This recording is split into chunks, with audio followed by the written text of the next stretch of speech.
Walang takas sa batas ang top 1 provincial most wanted person sa La Union matapos siyang maaresto ng mga tauhan ng Bacnotan Municipal Police Station sa bisa ng warrant of arrest para sa paglabag sa Republic Act 7610 o Special Protection of Children Against Abuse, Exploitation, and Discrimination Act. Police Master Sergeant Marvin Jake Romero sa report. Naresto ng Bacnotan PNP ang isang top 1 provincial most wanted person sa Bacnotan, La Union.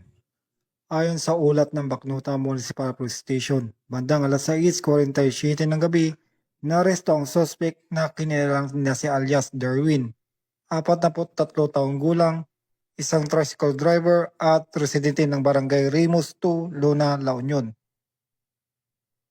Naresto ang suspect sa bisa ng warrant of arrest para sa paglabag sa Section 5B, Article 3 ng Republic Act 7610 o ang batas na nagpoprotekta sa mga bata laban sa pang-aabuso sa ilalim ng Criminal Case Number 18137.